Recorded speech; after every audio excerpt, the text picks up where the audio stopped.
우리 옆에 분, 뒤에 분하고 함께 인사하겠습니다. 잘 오셨습니다.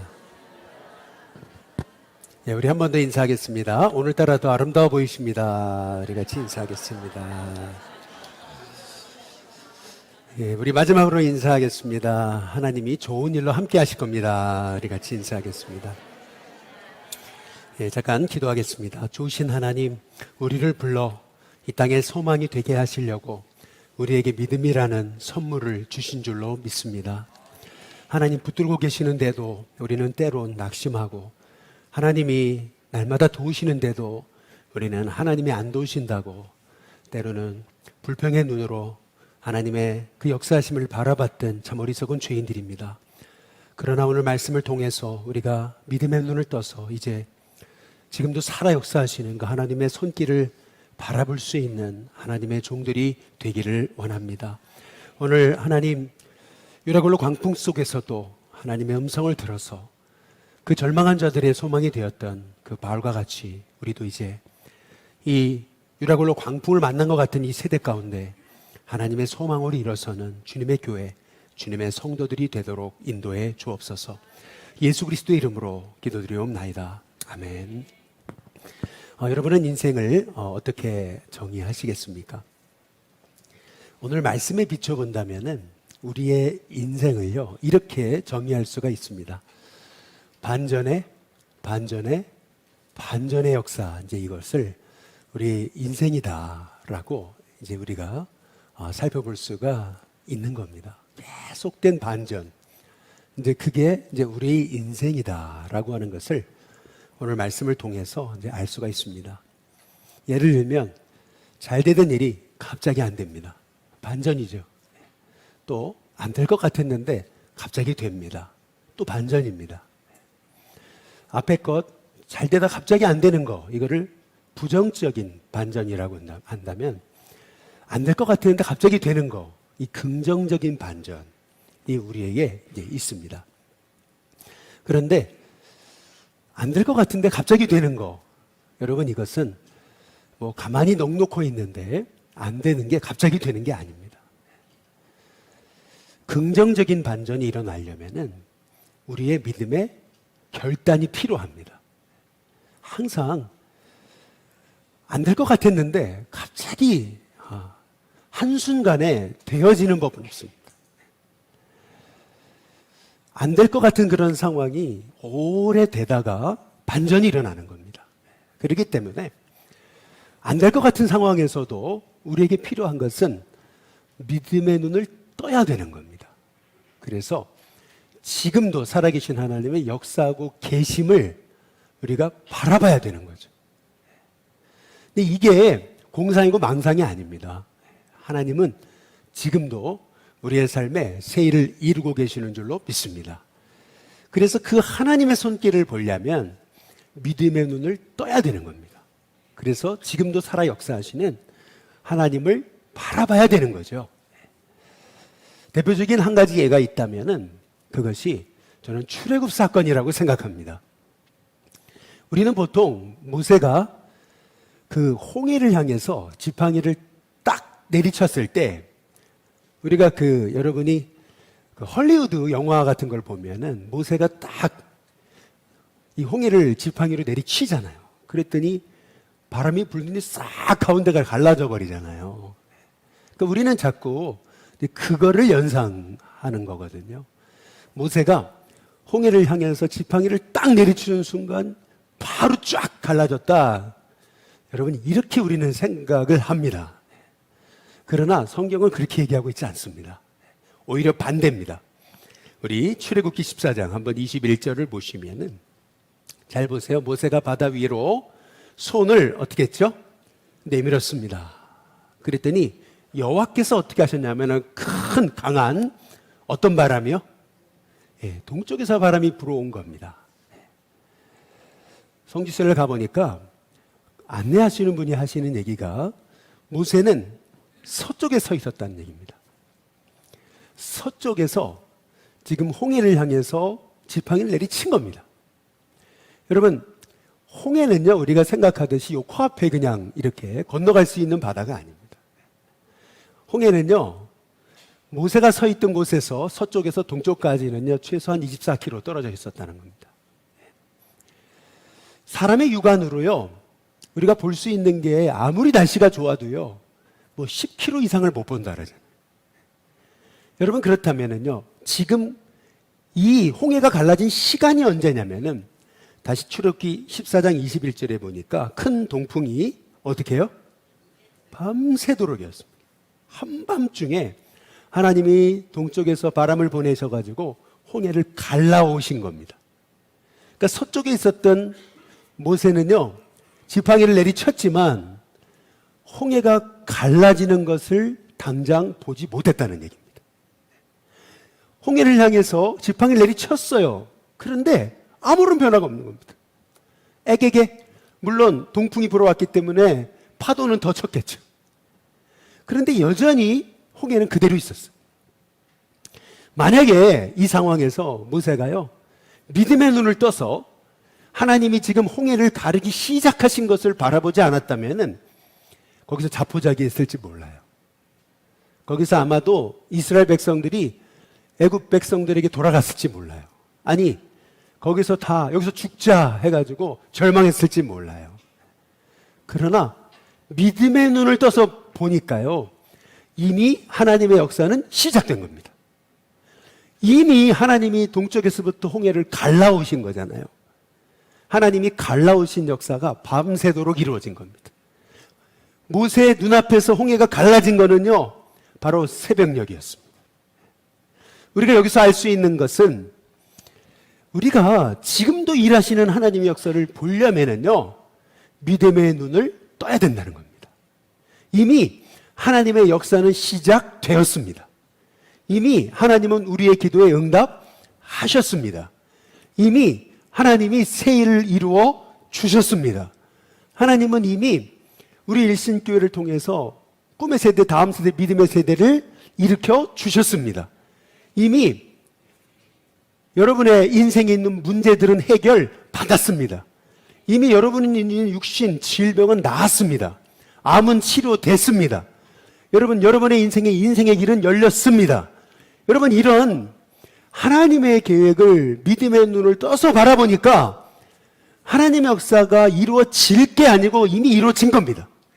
그래서 우리에게 필요한 것은 뭐냐면 믿음의 눈을 떠야 되는 거예요. 그래서 이미 하나님의 역사가 시작되었음을 바라보는 믿음의 눈이 우리에게 필요한 거죠. 그래서 우리 일신교회 성도님들이 이 환난을 만나고 유라굴로 광풍을 만난 이 세대 가운데서 여러분이 진짜 믿음으로 승리하는 하나님의 종이 되려면 꼭 믿음의 눈을 떠서 지금도 살아 역사하고 계셔서 지금도 일하고 계시는 그 하나님의 역사를 여러분 바라볼 수 있는 하나님의 종들이 될 수 있게 되시기를 주님의 이름으로 축복합니다. 바울이 탄 알렉산드리아 배는요, 바울이 가면 안 된다 그랬잖아요. 그런데 굳이 이 백부장은 선주와 선장의 말을 듣고요, 아주 억지로, 아니 무리해가지고 배를 출항을 이제 시킵니다. 처음에는요, 바람이 순풍이 부니까 역시 우리 판단이 맞았어 했는데요, 얼마 안 돼요 그랬습니다. 큰 유라굴로 광풍이 몰아치는데요, 여러분 이게 우리의 인생이죠. 한 치 앞을 내다볼 수 없는 인생이 여러분 우리 인생입니다. 그래서 내일은 하나님이 주장하셔야 될 줄로 믿습니다. 내일은 하나님이 주장하시는 거예요. 내가 하는 게 아니에요.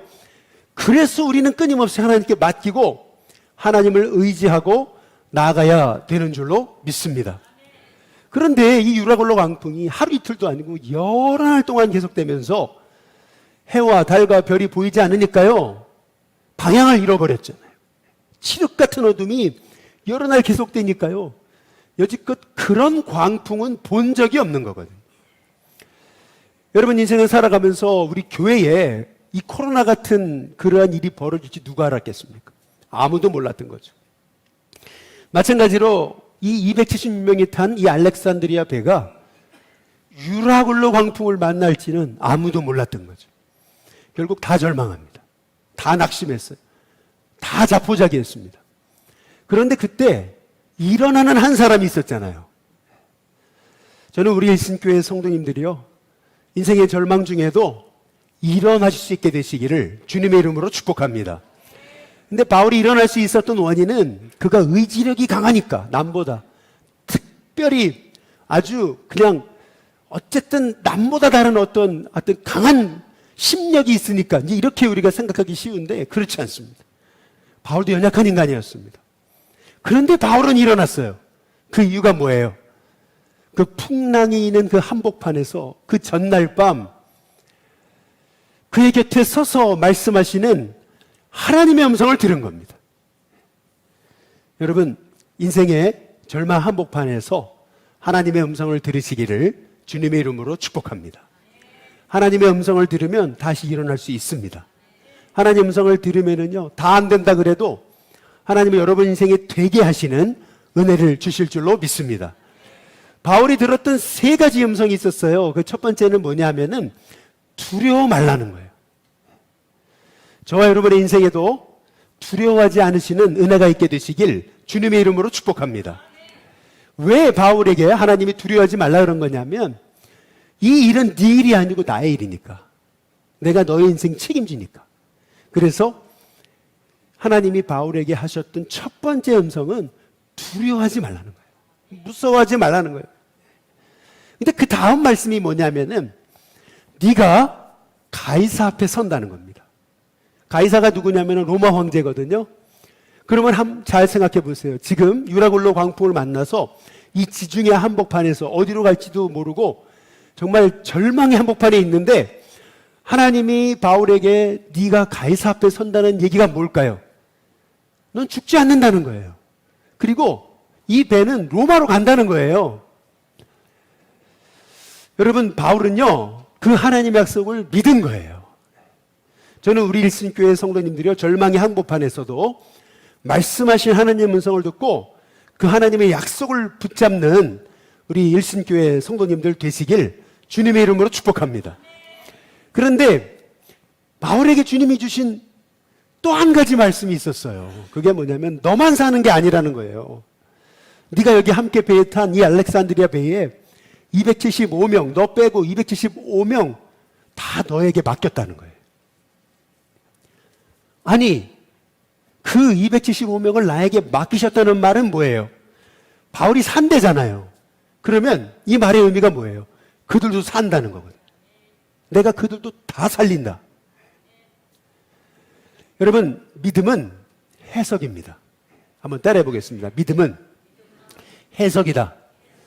믿음은요, 결국 해석이에요. 상황과 문제는 똑같은데 그거를 어떻게 해석하느냐가 믿음인 거예요.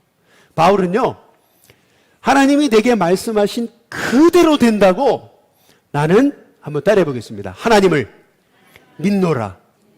여러분, 믿음이란 뭐냐면 나를 믿는 게 아니에요. 환경을 믿는 게 아니에요. 믿음이란 뭐냐면요, 지금도 나의 삶을 주관하시고 역사하시는 하나님을 믿는 거예요.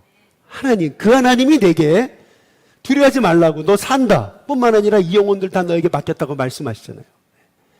그러니까 바울은요, 나는 하나님 말씀하신 그대로 된다고 나는 하나님을 믿는다라고 선포하는 거 아니에요?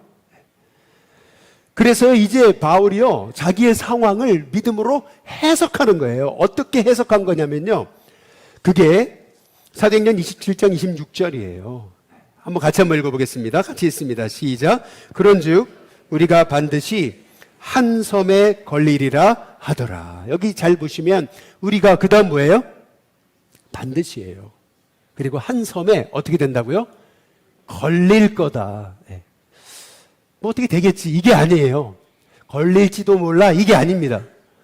우리는 반드시 한 섬에 걸리게 되어 있다라고 지금 바울은요, 상황을 믿음으로 해석해서 믿음으로 선포하고 있는 거예요. 여러분 한번 잘 보세요. 생각을 해보시면은요, 지중해는요, 동서의 거리가요, 약 4,000km입니다. 그리고요, 남북의 거리도요, 약 1,600km입니다. 이 지중해가 작은 바다가 아니에요. 더구나 면적은요, 296만 9천 제곱킬로미터입니다. 그 다시 말하면 이 지중해는요, 쉽게 비교하면은요, 우리 남한 면적의 30배입니다. 그런데 이 지중해 한복판에서요, 유라굴로 광풍을 만나가지고 무려 열흘이 넘도록 길을 잃었어요. 어디로 가는지 몰라요. 그러다 보니까 다 절망했거든요. 근데 그 절망의 한복판에서 하나님이 그 전날 밤 바울에게 말씀하시잖아요. 두려워하지 마라. 너는 가이사 앞에 선다. 무슨 말이야? 로마로 간다는 거예요. 뿐만 아니라 너와 함께 있는 275명 다 너에게 맡겼다. 무슨 말이에요? 바울을 통해 이 영혼도 다 살리신다는 거거든요. 그러니까요, 바울은요, 그 말씀을 그대로 붙잡은 거예요. 그리고 해석하기를 우리는 반드시 한 육지가 아니에요. 섬에 걸린다 그런 거예요. 왜 육지가 아니고 섬일까요? 그 이유가 있습니다. 로마로 가려면요, 바울은 지중해를 여러 번 건넜어요. 그러다 보니까요, 로마로 가려면은요, 로마로 가다 보면 거기 섬들이 많다는 걸 알고 있는 거예요. 만약에 육지로 간다라고 하면요, 거꾸로 가는 거예요. 리비아 쪽으로 가는 거예요. 오후 예배 시간에 잠깐 그 설명을 드릴 텐데 지금은 그 시간 설명을 드릴 시간이 없어서 이 배가요, 육지로 가게 되면 리비아 쪽으로 가는 거예요. 그런데 섬 쪽으로 간다면은요, 로마 쪽으로 가는 거예요. 바울은요, 분명히 확신했어요. 이 배는 어떤 섬에 반드시 걸린다. 왜? 그래야 로마로 가는 거기 때문에. 근데 여기서 여러분 주목할 게 있어요. 그게 뭐냐면은, 그러면 바울이 지금 하나님 약속을 붙들고 믿음으로 선포했잖아요. 우리는 반드시 섬 하나에 걸린다 그랬잖아요. 여러분, 그러면은 믿음의 선포로 이제 하나님 살려주신다고 했으면 당장 그 말이 떨어지기가 무섭게 풍랑이 잠잠해야 되죠. 유라굴로 광풍이 멈춰야 되잖아요. 아니, 그것도 아니라면요, 덜커덕 하고서 배가요, 섬에 걸려야 되잖아요. 그런다면 성경을 잘 보십시오. 사도행전 27장 한번 27절에 보면은요, 열 나흘째 되는 날 밤, 우리가 아드리아 바다에서 이리저리 뭐죠? 예, 여전히 풍랑은 계속되고 있습니다. 어디로 가는지 모르고 쫓겨가고 있습니다. 여러분, 이것이 의미하는 건 뭐냐면요, 상황은 여전히 달라지는 게 하나도 없었다는 얘기입니다. 아니, 믿음으로 하나님 말씀 붙잡고 선포했으면, 그러면 쫙 여러분 바다가 잠잠해지더니요, 폭풍우는 그치고, 그리고 딱 섬이 나타나야죠. 근데 믿음으로 딱 하나님 약속 붙들고 선포했는데도 벌써 열 나흘째 되는 밤이 지났는데도 여전히 폭풍우는 멈추지 않아요. 여전히 아드리아 바다에서 이리저리 배는 쫓겨갑니다. 그러다가 시간이 어떻게 됐어요? 자정이 됐거든요. 여기서 자정이라는 얘기는 밤 12시라는 의미가 아니고요, 칠흑 같은 어둠이 여전히 계속됐다는 거예요. 여러분, 한번 잘 생각해 보세요. 바울이 우리는 산다, 우리는 반드시 한 섬에 걸린다, 우리는 죽지 않는다 선포했어요. 그런데 여전히 폭풍우는 계속되잖아요.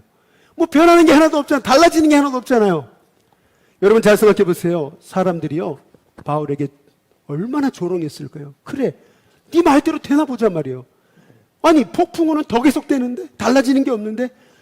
여러분, 사람들의 그 비아냥거리는 소리가 들리지 않습니까?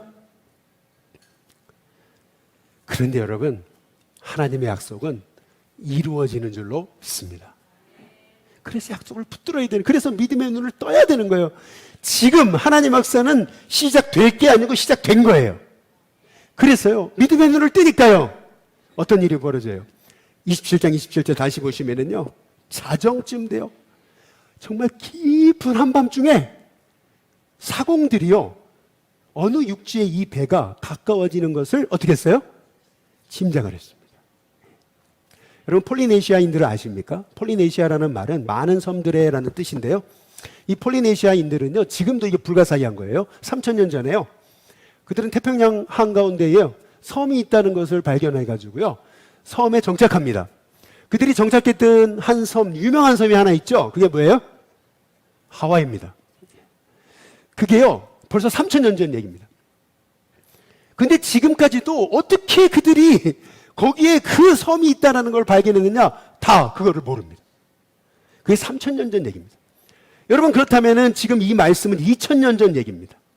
로마 시대에요. 선원들은요, 베테랑 선원들은요, 바람 소리, 파도 소리, 물이 첨벙대는 소리, 이 소리를 들으면은요, 벌써 육지가 가까웠네? 그들은 캐치할 수 있는 전문성이 있었다는 얘기입니다. 아니나 다를까, 사도행전 27장 28절 29절에 보니까 이렇게 얘기하죠. 이제 드디어 물을 재어봤습니다. 분명히 육지에 가까우는 것이 분명해요. 처음에는 물을 재보니까 어떻게 돼요?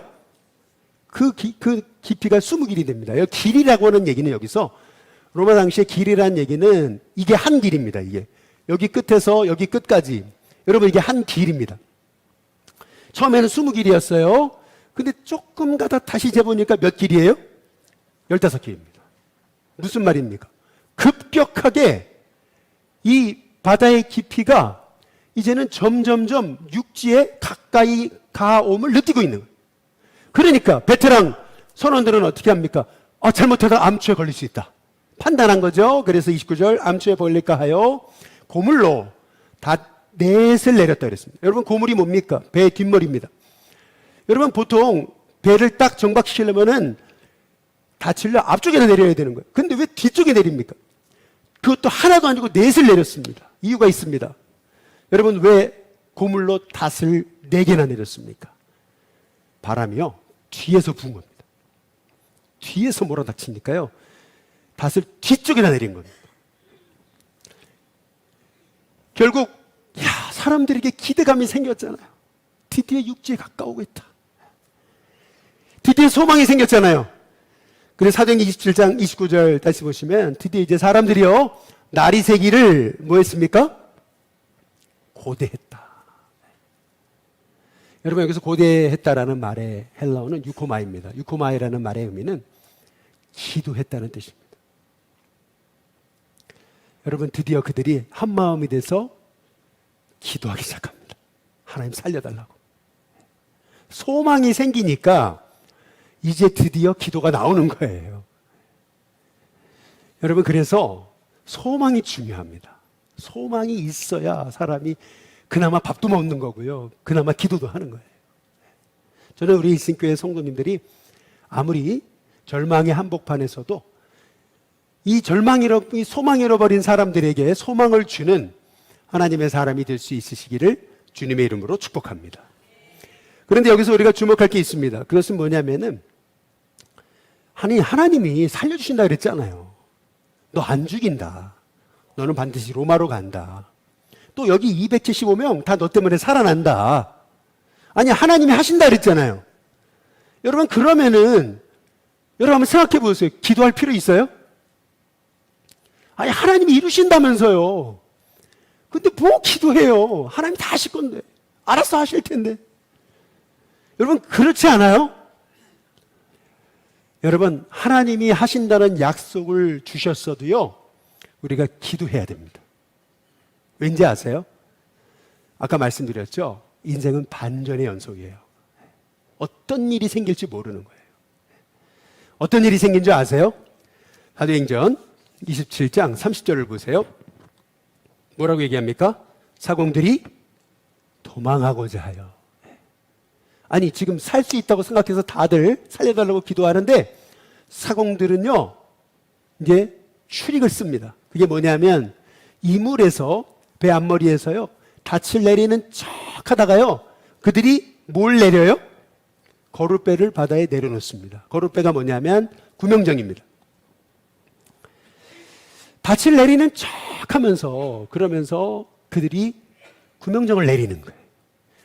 여러분, 여기 오늘 성경의 정황상 이 알렉산드리아 배에는요, 구명정이요, 이거 하나밖에 없었던 것 같아요. 그러니까요, 여러분 잘 생각해 보세요. 배가요, 지금 풍랑이 그대로 있잖아요. 육지 가까이 왔어요. 섬 가까이 왔습니다. 그러면 돌에 부딪혀 봐요. 그럼 배가 파손하잖아요. 그럼 어떻게 해야 돼요? 구명정 타고, 그리고 거기서 나가야 되는 거거든요. 그래야 사는 거거든요. 그런데 그 구명정 하나밖에 없는 거를요, 이 뱃사공들이요, 자기만 살겠다고요, 그거 내려놓고요, 몰래 도망치려고 그래요. 여러분, 이 구명정이 의미하는 거는요, 이기심을 말하는 거예요. 자기만 살려고. 그렇지 않아요? 근데 그때요, 바울이 어떻게 하는지 아세요? 사도행전 27장 31절에 보니까요, 이렇게 얘기합니다. 바울이 백부장과 군인들에게 말해요. 이 사람들이 배에 있지 않으면 너희가 구원을 얻지 못하리라. 여러분, 이것이 의미하는 것이 뭘까요? 지금 사공들이요, 도망치리라고는요, 아무도 생각 못했어요. 그런데 딱 상황을 분별하는 한 사람이 있었어요. 그 사람이 누구예요? 바울이었어요. 이것이 의미하는 것은 뭐냐면요, 그 시간이 언제냐면요, 지금 자정이 넘었어요. 깊은 한밤중이에요. 이 얘기는 뭐냐면요, 바울은 그 시간도 깨어 있었음을 얘기하는 거예요. 여러분, 왜 기도해야 됩니까? 기도해야 깨어 있을 수 있기 때문에 그렇습니다. 지금요, 다들 예상치 못한 일이 벌어졌잖아요. 여러분, 이게 인생입니다. 지금 276명이 살 수 있는 기회가 왔는데요, 소위 이 배 전문가라고 하는 사공들은요, 자기만 살자고요, 구명정을 내려놓고요, 도망치려고 그래요. 그런데 다 잠들었더라면, 기도하지 않았다면요, 아마 그들이 도망쳤을 거예요. 그런데 그 상황을 정확히 캐치했던 사람이 누구예요? 바울인 거예요. 여러분, 왜 기도해야 되는지 아십니까? 하나님 역사가 이루어져요. 하나님, 바울 살려주세요. 하나님은요, 약속하신 거 반드시 이루세요. 그럼에도 불구하고 우리가 기도해야 되는 이유는 뭐냐면요, 기도해야 이런 상황을 분별할 수 있기 때문에 그래요. 잘 보세요. 사람의 깊은 마음속은요, 여러분, 아무도 모르는 거예요. 남편도 아내의 마음을, 아내도 남편의 마음을 모르는 거예요. 사람의 깊은 마음속은 아무도 몰라요. 그 사람의 깊은 마음속은 누구만 아시는 거예요? 하나님만 아시는 거예요. 그래서 바울이 기도하는데요, 바울은, 저는 그렇게 생각해요. 이렇게 기도했을 거라고 생각해요. 다른 사람은 주님 살려주십시오, 살려주십시오 이렇게 기도할 때, 바울은 이렇게 기도했을 거라고 생각해요. 하나님, 분명히 하나님 살려주시는데 저 사공들이 지혜가 있어야 되겠습니다. 지금 바람은 그치지 않고 막 뒤에서 바람은 몰려오고 있는데, 자칫 잘못하다가는 이 섬에 있는 돌에 부딪혀가지고 배가 파손할 수도 있으니까 하나님 이들을 안전하게 지켜주셔야 되겠으니까 저 사공들에게 지혜를 달라고 기도하고 있는데, 사공들을 보니까요, 사공들이 쑥닥 되더니요, 막 배 앞으로 가더니요, 보니까 닻을 내리는 게 아니고 구명정을 내리거든요. 이야, 저거는 출익이다. 그래서 바울이 당장에 백부장에 달려가가지고 저들을 저지해야 된다고 얘기한 거예요. 여러분, 기도하면은요, 하나님이 상황을 분별하게 하시는 지혜를 주실 줄로 믿습니다. 여러분, 그래서 기도하셔야 돼요. 사람의 마음의 깊은 것은 아무도 몰라요. 여러분, 사실은요, 지금 이 사공들은요, 자기만 살자 그러는 거죠. 자기만 살자고. 그런데요, 여러분, 그 다음 상황을 보면은요, 사람들이요, 이렇게 극단적인 상황을 만나면은요, 자기도 모르게요, 극단적인 행동을 하는 거예요. 그게 뭐냐면 27장 한번 32절을 보십시오. 한번 같이 한번 읽어보겠습니다. 같이 읽습니다. 시작. 여러분, 이 말씀을 읽으면서 좀 이상하지 않으세요? 군인들이 거루줄을 끊었다. 또 거루줄을 뗐다. 거루줄을 버려버렸다. 여러분, 그러면 되잖아요. 그런데 성경은 거루줄을 뭐죠? 끊어. 그 다음에 어떻게 했어요? 떼어. 그 다음에 어떻게 했어요? 버렸다. 아마도 성경이, 특히 한글 성경이 뭔가 이걸 강조하려고 이렇게 장황하게 설명했겠지, 여러분 그렇게 생각하실지 모르지만 아닙니다. 헬라어 원어 성경이 이렇게 돼 있어요. 헬라어 원어 성경이 세 단어를 사용하고 있어요. 끊어, 떼어, 버렸다. 이 세 단어를 사용한 거예요. 그대로 번역한 거예요. 근데 여기 잘 보세요. 주체가 누구예요? 27장 32절 다시 보여주시면 주체가 누구예요? 군인들이에요. 한번 잘 이 상황을 생각해 보세요. 사공들이요, 도망치려고요, 구명정을 딱 내려놨어요. 딱 내려가려고 그러거든요. 바울이 얘기해가지고요, 저지해야 된다 그랬어요. 그랬더니 군인들이 막 달라갔잖아요. 그런데 사공들이 막 내려가려고 그러니까요, 군인들이 어떻게 했을까요? 순간, 야, 니들만 사냐? 그래가지고요, 그 거룻줄을요, 어떻게 한 거예요? 끊어, 떼어, 어떻게 했어요? 버린 거예요. 여러분, 이것이 의미하는 게 뭘까요? 순식간에 벌어진 거예요. 군인들도요, 흥분해가지고요, 자기도 모르는 사이에요. 그 구명정은 마지막 소망이거든요. 그거 없으면은 잘못하다가는요, 다 살지도 못해요. 그런데 자기도 모르는 사이에 그 거룻줄을 딱 끊어버린 거예요. 끊은 게 아니죠. 끊어, 뭐예요? 떼어. 그 다음에 어떻게 했어요? 버려버렸어요. 여러분, 이것이 의미하는 게 뭘까요? 이건요, 이제요, 배신을 친 거예요. 죽어도 같이 죽는 거고, 살아도 같이 죽는 거다. 여러분, 이 말의 의미가 뭐냐면요, 지금 배 안에 탄 276명은요, 죽어도 함께 죽고, 살아도 함께 죽는 운명 공동체가 된 겁니다.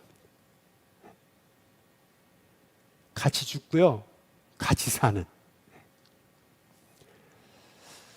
저는요, 이렇게 정말 뜻밖의 상황을 만났을 때 저는 바울의 행동이 저는 여기에서 너무나 은혜가 돼요.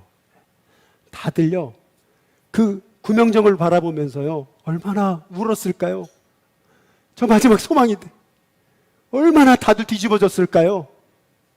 그런데요, 바울은요, 지금이야말로 하나님 역사하시는 때다. 지금이야말로. 그래서 바울이 뭐 한 줄 아세요? 여러분, 그 자리에서요, 바울이요, 성찬식을 행합니다. 사도행전 27장 35절 37절입니다. 떡을 어떻게 해요? 가져다가. 떡이 있었던 게 아니에요. 가서 가져오다.